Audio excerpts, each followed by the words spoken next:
Opa, tudo bem? Este é mais um vídeo do canal Ad Infinitum e, com ele, iniciamos uma nova série, o Teorema de Cantor-Schroeder-Bernstein. Neste vídeo, nós vamos apresentar a relação deste teorema com aquilo que o Hilbert chamou de o paraíso de Cantor e também algumas notas históricas e a estrutura de nossa série. Bora lá? Nesta série, nós vamos estudar o teorema de Cantor-Schroeder-Bernstein, um dos resultados mais importantes da teoria de conjuntos transfinitos. Ao longo da série, nós vamos investigar algumas consequências desse resultado para a filosofia da matemática e vamos nos debruçar nos aspectos técnicos de sua demonstração. Mas, neste primeiro vídeo, nós vamos apresentar apenas algumas motivações para o teorema, algumas curiosidades históricas e apresentar o conteúdo e estrutura da série. Vamos começar com algo bastante simples: os números naturais. Se nós aceitarmos que dispomos dos números naturais 1, 2, 3, 4 e assim por diante, então nós podemos começar a pensar em coleções ou em conjuntos desses números. Vamos representar conjuntos com o auxílio de chaves. E assim temos, por exemplo, conjuntos compostos de um único indivíduo, como o conjunto unitário de 1, cujo único elemento é o número natural 1, o conjunto unitário de 2, cujo único elemento é o número natural 2, e assim por diante.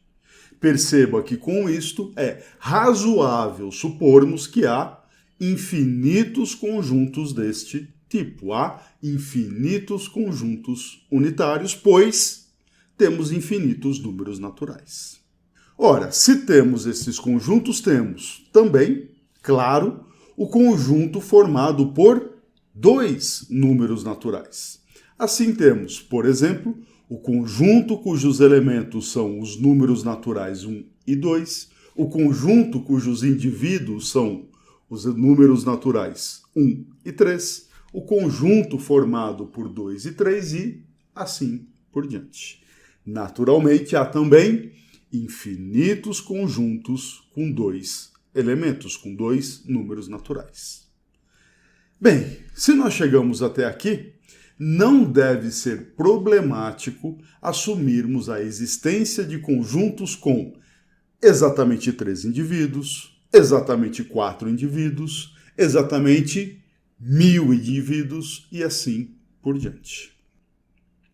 Mais do que isso, agora também pode parecer razoável considerarmos conjuntos com infinitos elementos, como, por exemplo, o conjunto dos números naturais 1, 2, 3, 4 e assim por diante, com o qual temos contato ainda no ensino fundamental.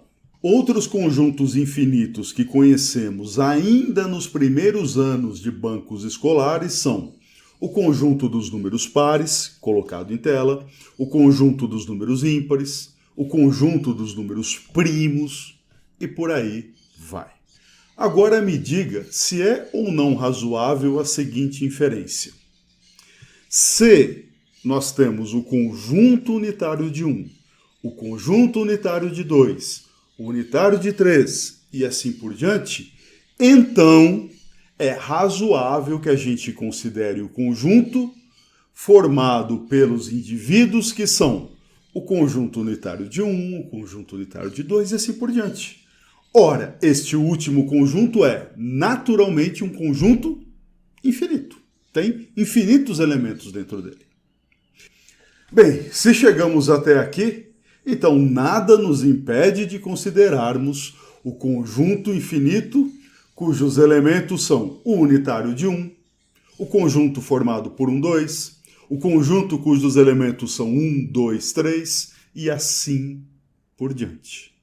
Enfim, se sistematizarmos esta ideia, parece que sempre podemos escrever o conjunto cujos elementos são conjuntos de números naturais, o que é sistematizado por esta expressão em azul.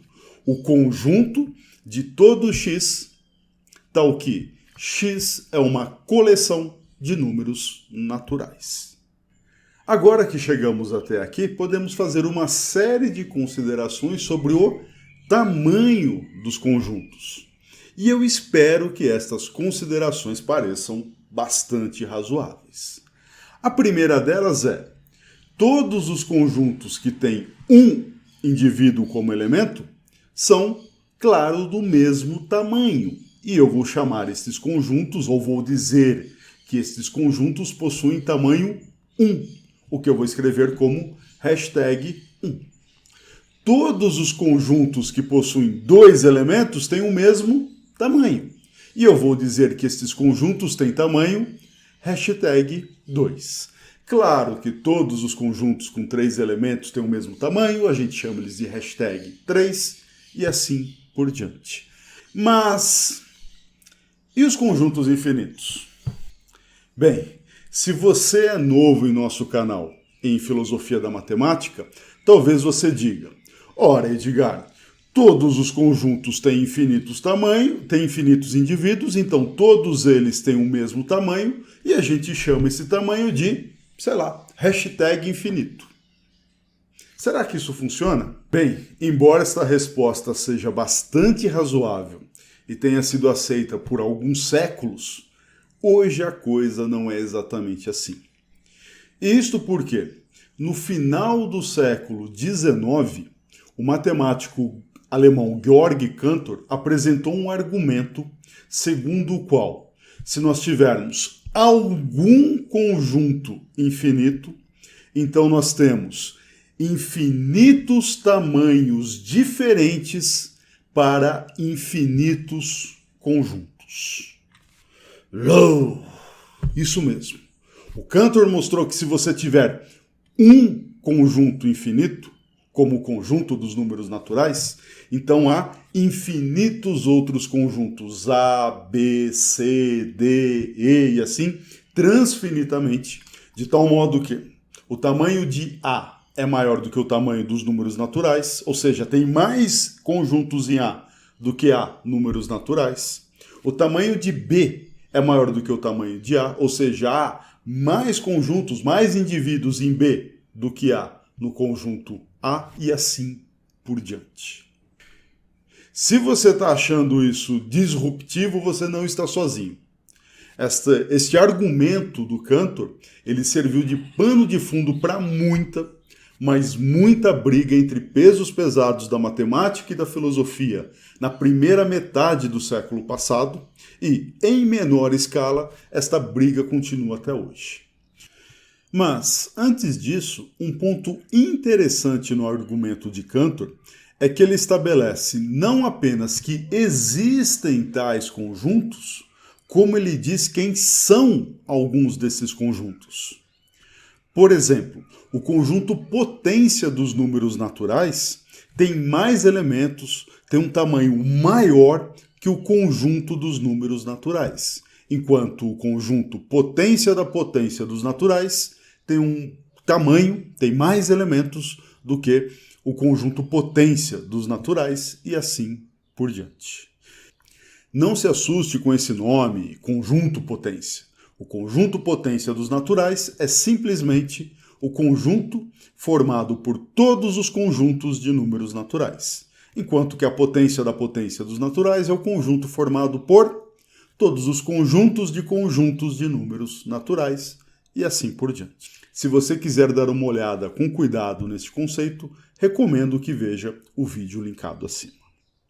Nesta série, nós vamos estudar esse resultado colocado em tela, pois ele é, além de importante para o resultado que nós queremos, o teorema de Cantor-Schroeder-Bernstein, ele é uma das pedras fundamentais da filosofia da matemática contemporânea, que colocou, como já disse, em trincheiras opostas alguns dos principais matemáticos e filósofos do século XX. Enquanto você tinha, por exemplo, matemáticos do calibre de Hilbert e filósofos do quilate de Russell defendendo as ideias de Cantor, você tinha, de outro lado, pesos pesados como Poincaré, Kronecker, Brouwer, atacando as ideias e atacando os argumentos de Cantor. Um dos ataques do Kronecker dizia que o único conjunto infinito que faz algum sentido é aquele formado pelos números naturais 1, 2, 3, 4 e assim por diante, o que levou ele a afirmar que Deus criou os números naturais. O resto é invenção, é bobagem dos homens. A esta crítica do Kronecker, a defesa de Hilbert era tão veemente que o levou a formular, por exemplo, o famoso slogan: "Ninguém nos expulsará do paraíso que Cantor criou para nós." Bem, passado mais de um século, nós podemos afirmar que, em boa medida, as ideias do Cantor venceram o debate e se impuseram à prática matemática padrão. Como eu já disse, nesta série nós vamos estudar com cuidado esse argumento do Cantor, segundo o qual, dado um conjunto infinito, sempre há um outro conjunto infinito de tamanho maior do que o A. Dito em outras palavras, esse paraíso de Cantor é tal que há infinitos tamanhos infinitos para infinitos conjuntos, digamos assim. Muitas pessoas podem olhar para isso e acharem que não é exatamente esta visão, ou um bom slogan para o paraíso. Mas vamos olhar para esse paraíso como sendo delimitado aí por um universo de discursos sobre os conjuntos. É claro que para falarmos desses tamanhos infinitos distintos, nós precisamos elucidar o que significa dizer que um conjunto infinito é maior que o outro. Já comentei rapidamente. Mas isso também já foi feito em detalhes na nossa série. Se você olhar a comparação dos conjuntos infinitos estudados nos bancos escolares, ou seja, a coleção dos números naturais, dos inteiros, dos racionais e dos reais, o Alfredo já fez uma série excelente que mostra o tamanho comparativo destes diversos conjuntos. Inclusive, esta série Comparando Infinitos é a série que inaugura o canal Ad Infinito. Se você já viu a série, excelente. Se você não viu, eu te convido a vê-la. E se você não for vê-la, não é problema também, pois todas as ideias essenciais necessárias serão revisitadas nesta série quando nós precisarmos delas. Por enquanto, a gente vai olhar para esse conjunto, para esse universo, melhor dizendo, em que existem infinitos conjuntos de infinitos tamanhos diferentes, e a gente vai se fazer, assim como o Cantor se fez no final do século XIX, a seguinte pergunta. Nós vamos nos colocar a seguinte questão: será que nós podemos dividir este paraíso? Será que a gente pode lotear este paraíso em caixinhas, em compartimentos, de tal sorte que todo conjunto está em algum desses compartimentos, está em alguma destas caixinhas? Cada caixinha tem um conjunto e, principalmente, em cada caixinha, em cada compartimento, cada um destes conjuntos tem o mesmo tamanho. Será que dá para fazer isto?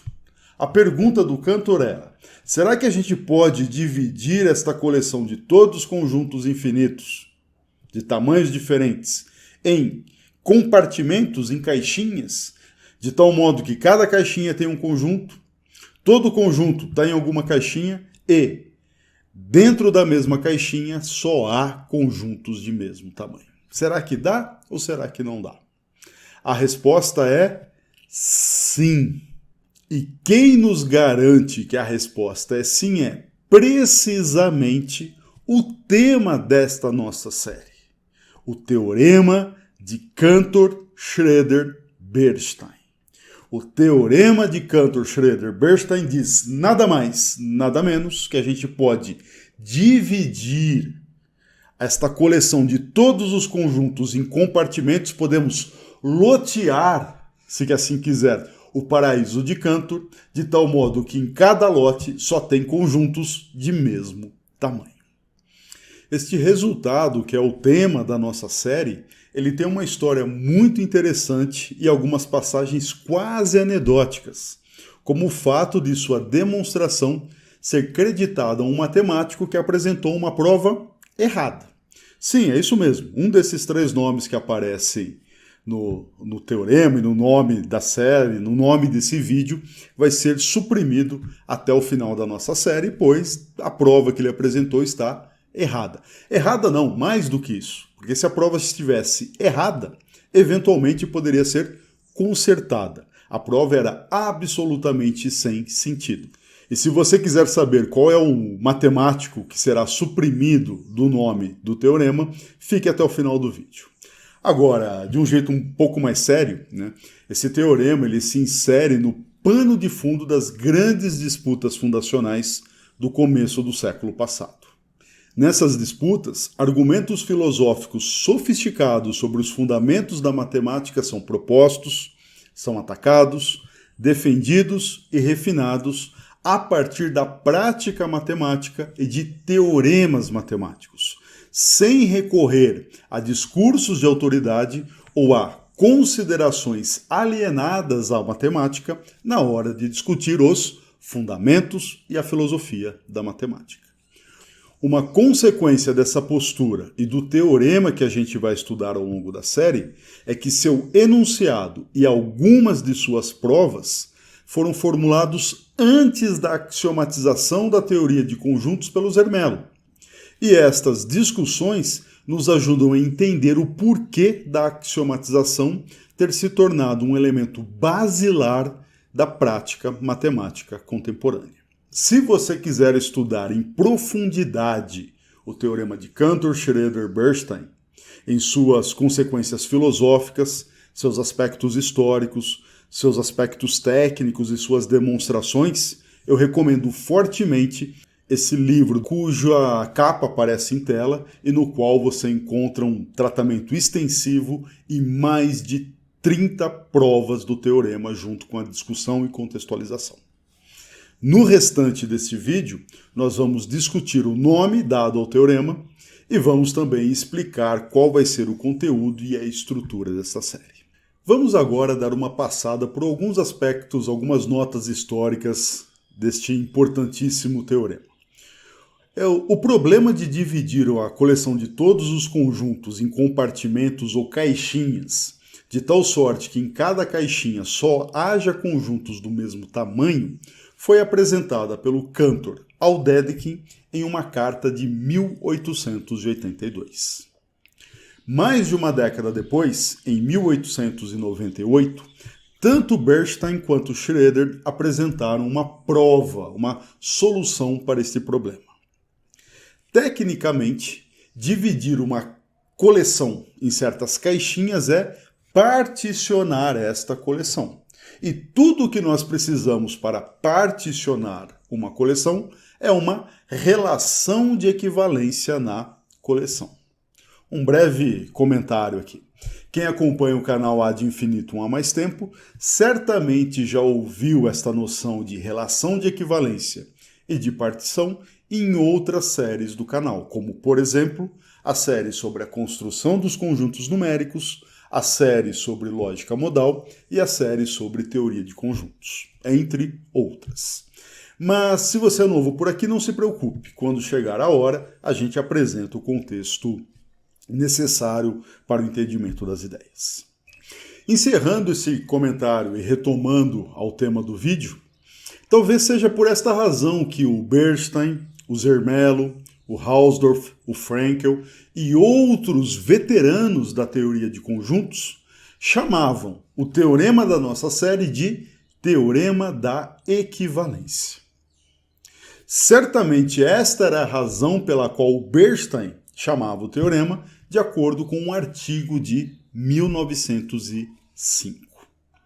Mas antes deste artigo do Bernstein de 1905, o Russell, em parceria com o Whitehead, já falavam do Teorema de Schroeder e de Bernstein, tanto em um trabalho de 1902 quanto no influente Principia Mathematica. Ora, como o Principia Mathematica chamava e apresentava diversas demonstrações do Teorema de Bernstein e de Schroeder, nada mais natural do que esse nome ser seguido e adotado por outros pesos pesados como Koenig, Jordan, Banach, Lindenbaum, Tarski e diversos outros.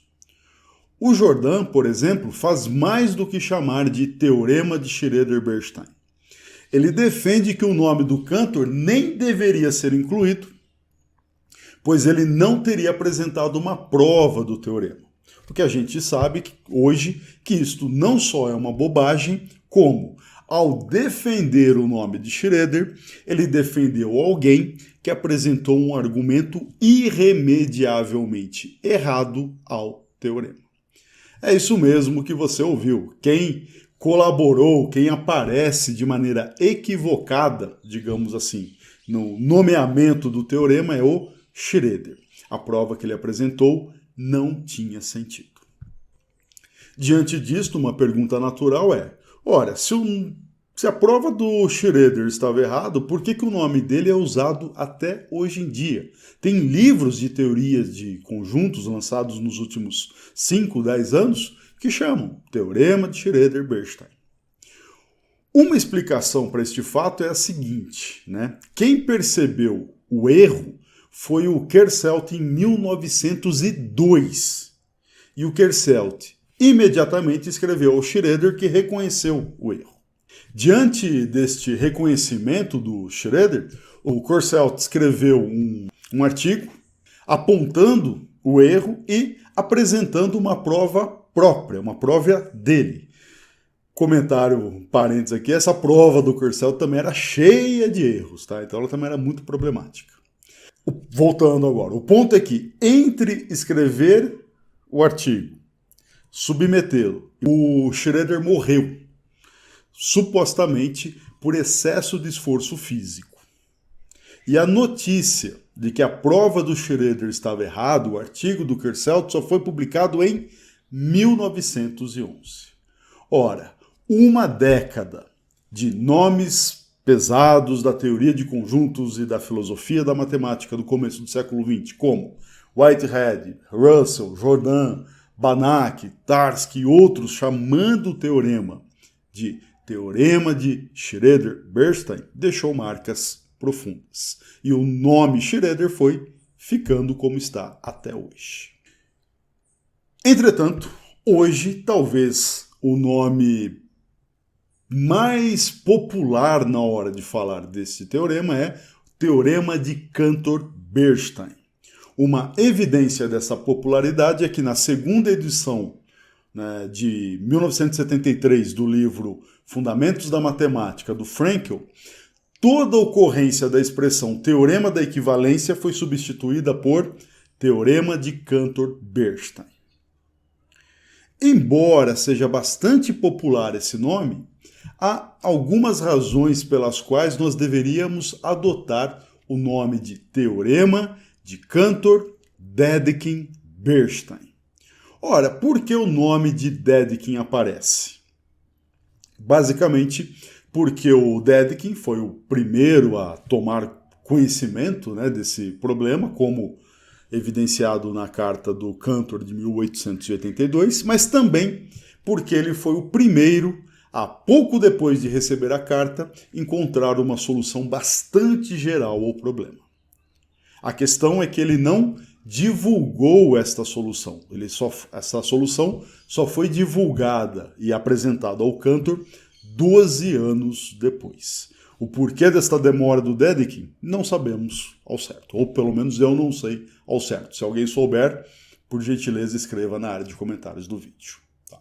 Ao longo da série, eu vou tentar usar o nome Cantor-Dedekind-Bernstein, mas às vezes eu vou tomar algumas variações, vou falar do teorema de Cantor-Bernstein, Dedekind-Bernstein, às vezes até mesmo Cantor-Schroeder-Bernstein. Tá ok? Então, os nomes vão variar, Mas é muito claro qual é o teorema que a gente está estudando. Este teorema de dividir o paraíso de Cantor em lotes, de tal modo que em cada lote só tenha conjuntos de mesmo tamanho. E essa variação também de nome não é problemática, pois a gente está no canal Ad Infinitum, aqui a gente está preocupado com as ideias e as consequências filosóficas e os argumentos técnicos por trás das ideias, e não com o nome das coisas, né? Vamos nos preocupar com as ideias por trás das coisas e não com os nomes delas. No restante do vídeo, eu vou agora apresentar como a série será apresentada, será estruturada para a gente lograr êxito no entendimento mínimo desse importante teorema da teoria de conjuntos. A estrutura da série será basicamente a seguinte. Nós vamos começar discutindo, claro, a noção de tamanho e elucidando como que a gente pode comparar tamanhos infinitos diferentes. Para isto, nós vamos recorrer a algumas ideias associadas à noção de função entre conjuntos. Feita esta elucidação, nós vamos discutir o argumento do Cantor segundo o qual o tamanho dos números naturais é menor do que o seu conjunto potência, e o potência menor do que a potência da potência, e assim por diante. A gente vai discutir em bastante detalhes este argumento. Uma vez que nós entendemos como comparar infinitos, a gente vai atacar o problema, digamos assim, do loteamento do paraíso de Cantor. Vamos entender como separar a coleção de todos os conjuntos em caixinhas, de tal modo que em cada caixinha, em cada lote, só tenha conjuntos de mesmo tamanho. Para isso, nós vamos olhar com cuidado o argumento do Bernstein e depois o argumento do Dedekind. Apresentados os dois argumentos, nós vamos compará-los com relação ao uso ou não do conjunto infinito e dos números naturais. Apresentados os argumentos de Bernstein e de Dedekind, nós vamos apresentar a prova do Cantor e discutir o uso do axioma da escolha pelo Cantor. Para quem tiver curiosidade, eu recomendo o vídeo acima para entender o que significa exatamente o axioma da escolha. Ótimo, feitas estas considerações e estas discussões, né, e principalmente a discussão dos argumentos e as consequências não técnicas desses resultados técnicos, nós vamos olhar um pouquinho para a parte construtiva. A gente vai deixar um pouquinho de lado a lógica clássica e nos perguntar como que um intuicionista, como que um construtivista, de modo geral, encara o argumento do Bernstein, Dedekind, Cantor. Combinado? A única novidade que vai ter nessa série é que este último vídeo, o vídeo em que nós discutimos lógica intuicionista, discutimos uma abordagem construtivista para o teorema de Cantor-Schroeder-Bernstein, este vídeo ficará exclusivo aos membros do canal por um ano. Depois de um ano a gente o deixa público, mas pelo primeiro ano de publicação só os membros terão acesso a ele, tá bom? Se você tiver possibilidade, julgar que esse trabalho aqui merece algum tipo de contribuição além do like com o qual nós já contamos, por favor, considere se tornar membro do canal e ajudar. Muito bem, esta é a estrutura da nossa série. Como sempre, qualquer dúvida, crítica ou sugestão, use a área de comentários do vídeo. Um forte abraço e te vejo no próximo vídeo, quando começaremos a elucidar esta noção de tamanhos infinitos e o argumento das potências. Um abraço, até a próxima, tchau.